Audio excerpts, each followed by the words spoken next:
একটা দেশের বিভিন্ন প্রেক্ষাপটে বিভিন্ন সময় বিভিন্ন ঘটনা ঘটতেই পারে। এটার সাথে বাংলাদেশকে একটা ডেমোক্রেটিক ট্রানজিশনে যে আমরা সিদ্ধান্তগুলো নিয়েছি এবং নির্বাচনের সময়সীমা যেটা বলা হয়েছে, এগুলোর সাথে কিন্তু বিভিন্ন ঘটনাবলীর সাথে কোনো সম্পর্ক নেই।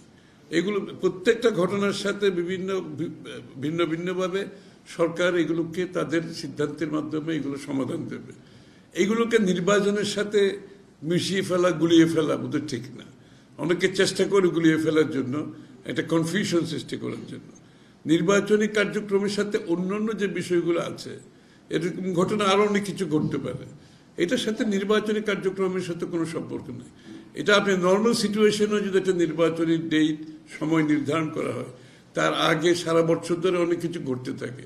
এটাকে নির্বাচনের সাথে লিঙ্ক করার কোনো কারণ নেই।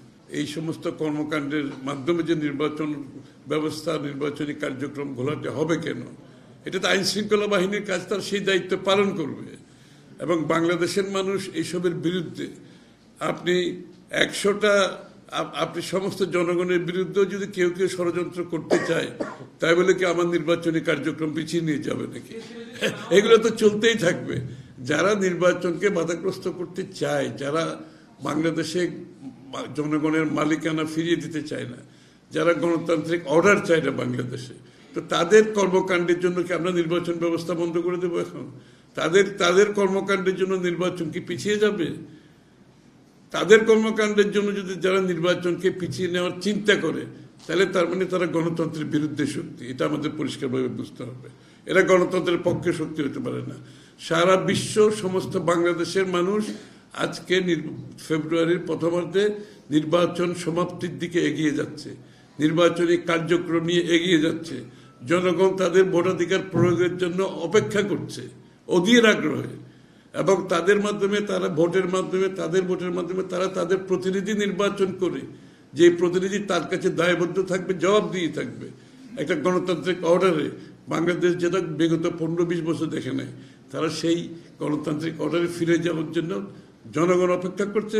এবং গণতন্ত্রকামী বিশ্বের যে দেশগুলো আছে, তারাও চাই বাংলাদেশের সত্তর একটা নির্বাচনের মাধ্যমে একটা গণতান্ত্রিক অর্ডার ফিরে আসলে তাদের বাংলাদেশের সাথে কাজ করতে সুবিধা হবে। এই কথাগুলো তারা বলছে কিন্তু পরিষ্কারভাবে। যদি চাও টেস্ট, স্বাদ টমেটো সসই বেস্ট। বাংলাদেশে নির্বাচন এমন একটি বিষয়, আবার তো বলার অপেক্ষা রাখে না। বাংলাদেশের মানুষ নির্বাচন একটা উৎসব মুখর বিষয়। এখানে নির্বাচনটা উৎসব বাংলাদেশের মানুষের জন্য, এবং এটার সাথে এই সমস্ত সন্ত্রাসী কর্মকাণ্ডের কোনো সম্পর্ক নাই।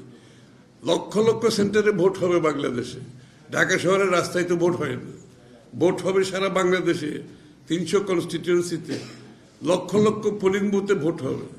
সুতরাং 2-4টা ঘটনা এখানে কি ঘটছে, এটার সাথে নির্বাচনী কার্যক্রমের বাধাগ্রস্ত হওয়ার কোনো সুযোগ নেই। নির্বাচনের দিনও তো ভাই ঘটনা ঘটে বাংলাদেশে, তাই না? ঘটনা ঘটে না নির্বাচনের দিকে? এখন যদি 20টা সেন্টারে যদি ঘটনা ঘটে কয়েক লক্ষ সেন্টারের মধ্যে, তার জন্য এটাকে আমাকে ধরে নিতে হবে যে আমার নির্বাচনী কার্যক্রমে বাধাগ্রস্ত হচ্ছে? এটা তো সবসময় ছিল। এমনকি নির্বাচনের দিনও কিছু হয়, এই সমস্ত ভায়োলেন্স তো হতেই পারে।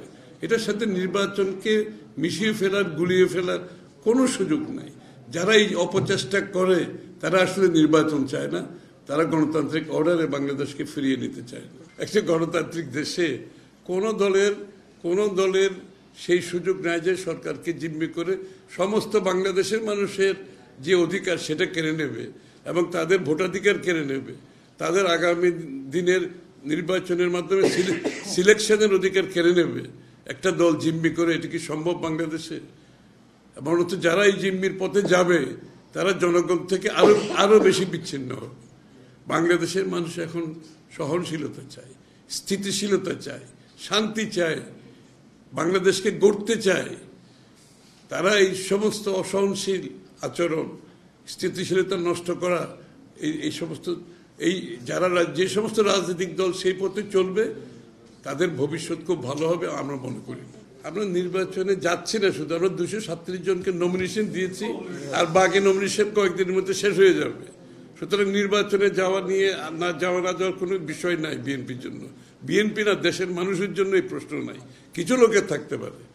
আর আমাদের অবস্থা আমরা পরিষ্কার করেছি, আমরা যে ঐক্যমতের পরিপ্রেক্ষিতে যে চার্টার সই করেছি সেখানে আমাদের সেটা আমরা পরিপূর্ণভাবে পালন করব, আগামী সংসদে পাস করব, পরিষ্কার, ঠিক আছে।